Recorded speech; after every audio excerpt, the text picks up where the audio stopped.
I'm Micki Lavin-Pell, marriage, family, sex, and trauma therapist. And I'm Molly Livingstone, comedian and human being. And this is Let's Start. Today we are going to talk about fear. So, what is fear? Besides the obvious. Right. So fear is something where, obviously, it's something that gets in the way of you being able to do something that you really want to do. Right? If it wasn't something that you were really longing for or deeply connected to or deeply interested in or something that you really care about, you wouldn't have that feeling, right? You would be kind of blasé or, just you wouldn't care about it. Right. And the more that you care about something, the more you're invested in something, the more that something's really important to you, the more the ante goes up, the more that you're interested in it, and the more that fear can creep in. And there's all different kinds of fears, right?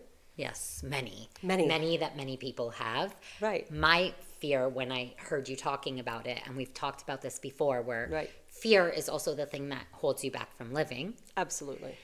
So that would be my fear of heights. I'm really afraid of heights. I think this is a very common fear for people. So the way that I try to confront my fear and not necessarily get over it, but through it and know that I could at least do it, is that I jumped out of a plane. Yeah. With a parachute, obviously. That's the way everyone does it, right? I don't know. That's the way I just decided, that's it. I'm not letting this hold me back anymore. Right. And by the way, when I talk about this, my feet tingle. The idea that I did this, I can't believe I did it, and I won't do it again. But I did do it. So, Micki, in your professional opinion, I mean, I'm not sure if that was the best, the right, the smartest thing to do, but for people that have these fears, can you walk us through what do you deal with? And actually, also, if you want to share a personal example. Sure. I mean, basically, my own personal fear, something that came up very recently with my son going into the Army. He went in back in April. He's actually a paratrooper. Oh, so he's jumping out of planes too. So he jumped out of planes, although he told me it was much, much easier in some ways than when we jumped out of a plane together when he was 14 years old. So you jumped out of a plane with him, which we realized we had in common. Right. Although I was the fearful one, you're not scared of it. I wasn't really scared. And you were doing it basically to support him? Yeah. I was doing it to give him a little encouragement, a little more support. Before he starts really jumping out of planes in the Army. Yeah, which was only about 6 years later. But he just kind of wanted to get it out of his kishkas and just know that he can do it. And just which is really a healthy way to deal with your fear. Exactly. Not like most of us. Exactly. So it's about confronting it. So that's one of the first steps. Okay. Right? So it's about confronting your fear. Yeah. Right? It's about knowing that this is something that's looming, that's there, that's present. What a lot of people do is they make the mistake of pretending that it doesn't exist. Well, I was just going to say that. It's how do you actually you're not there. identify? I don't see you. Yeah, and also admitting that it's a fear, right? Right. A lot of us talk about things, this bothers me or this or that. It's when is it no, that's fear. Right. And now you need to confront it.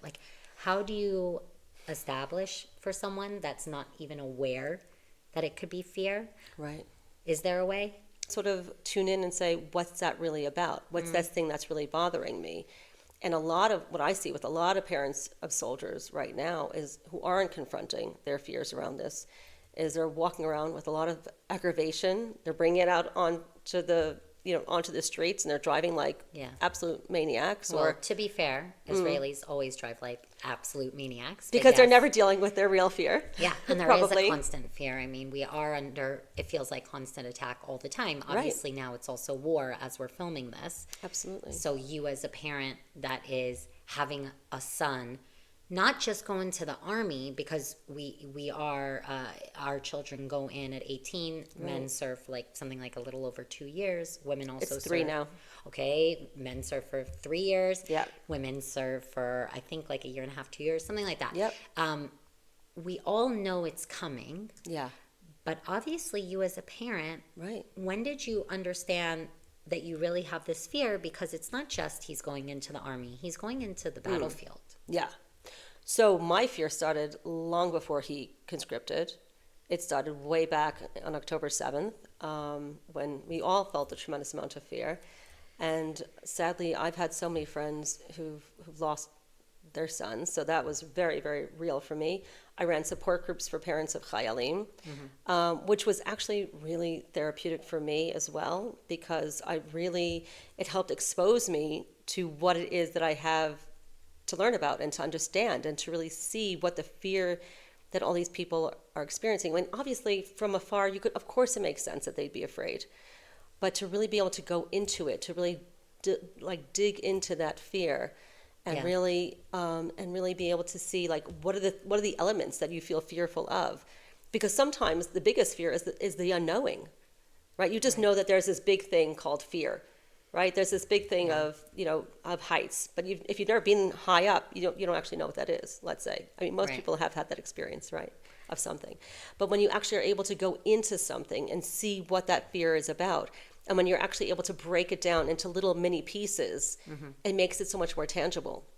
Yeah. Right. So it sounds like what you're saying, because we want to be able to give people sort of tools, is that once you've recognized your fear and you then agree that you should confront it. Right. I think what it sounds like both you and I experience in different ways is also finding support, the outside support. So people will be lonely with their fear. Absolutely. Because you said if they're denying it, they're not talking about it, they're not sharing it. They're not dealing with it. Right. And so support groups or therapists or like for me personally, it was that actually when I was on the plane, you're in tandem with someone. They don't let you go down by yourself. Right. And this was my support system, because I was definitely like, changing my mind, not going to do it. And I'm sure he deals with that all the time. And he sort of pushed me out and he pushed me through.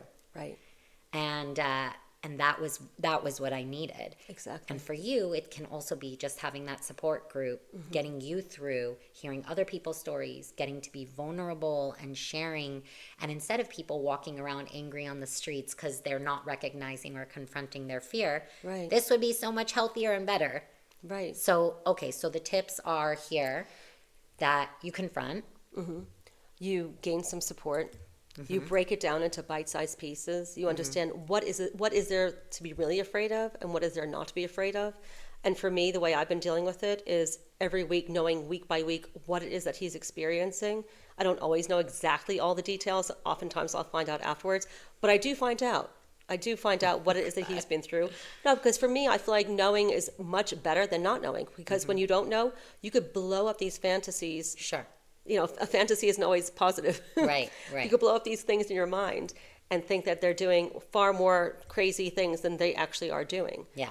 And your choice of words blow up. It's like nothing Freudian about that. Yes.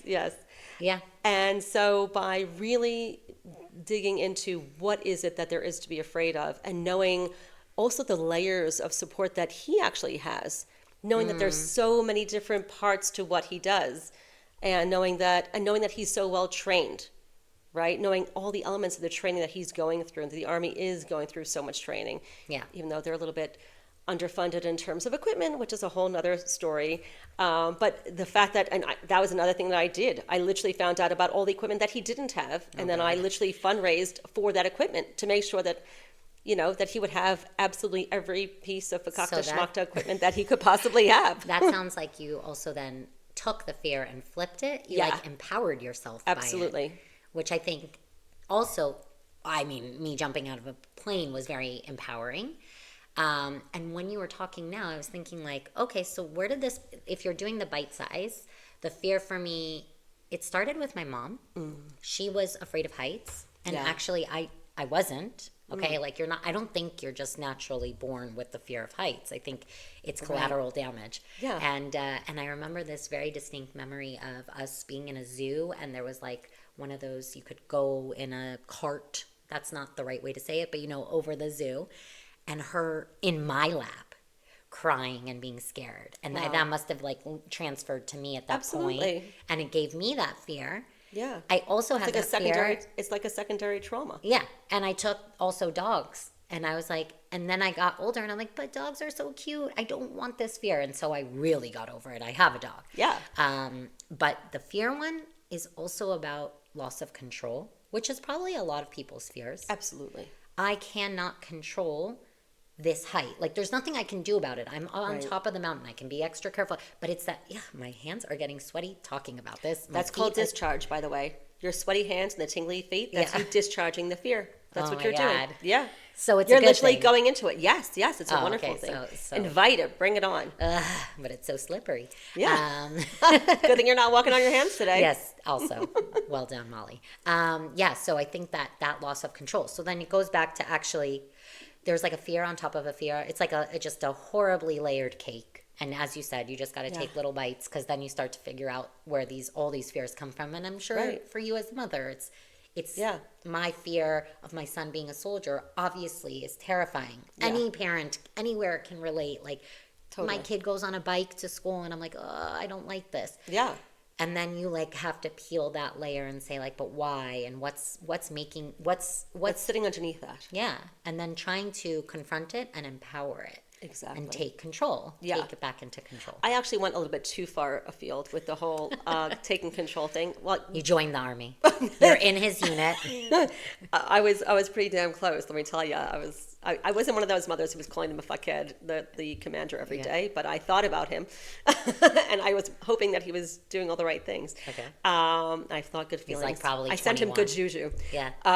But in terms of taking control, I mean, I definitely went like really nutso on trying to make sure I knew about every single piece of equipment, understood everything that it did, understood that if he didn't have this thing and if he didn't have that thing, what were the ramifications, the repercussions, and if he went to Lebanon, he needs this, and if he went to Gaza, he needs that. So I went like a little bit blotto on that, and for like a week or two, I definitely was losing it a little bit. I know that was me like sort of processing and dealing with my fear. And my husband, God bless him, he sort of let me do that, although he sort of tried to rein me in a few times. He said, because I was up till like all hours of the night talking to all sorts of people, trying to find out this information and so on and so forth. But the point is that sometimes you do have to let yourself go a little bit, in terms of gaining a sense of control, even though at the end of the day, we don't have control here. Yeah. You could have all the equipment and all the things. At the end of the day, we don't even have to say what. But we have to do whatever it is that we can in order to sort of give us a sense of control. Yeah, and definitely. And that should hopefully quiet us down. And also having a good friend to talk to about it, having that support network, having, distinguishing between who is a good person to talk to and who is not a good person to talk to. There are definitely people I cannot talk to about this because they will not be supportive. They will only give me more terrible ideas and more bad things to do. Oh, no. And it's also, and people say, oh, you should just make yourself busy. The problem is if you make yourself too busy, then you're actually not processing and dealing with your fear. So you have to give yourself things to do, give yourself tasks, but not to the point of not really connecting with how you feel. Because if you're not really connected to how you feel, what invariably happens is you end up numbing out and you shut down, and then you're disconnected from your surroundings, and then you're actually in a place of danger. You're actually endangering yourself if you are not aware of how you feel and you're not aware of your surroundings. Oh my God. See, now I have more fear. I have fear about the fear.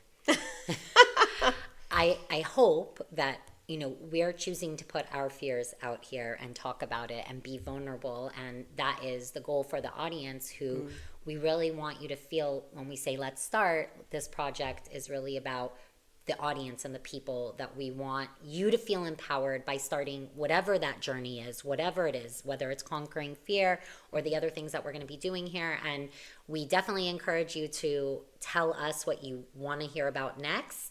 We ask that you share this with people that you feel this resonates with. And for those of us with short attention spans, we also have a short version that's just a quick tip when it comes to whatever we are talking about in this Let's Start series. So definitely you can also check that out on Instagram and see it there, the video version of it.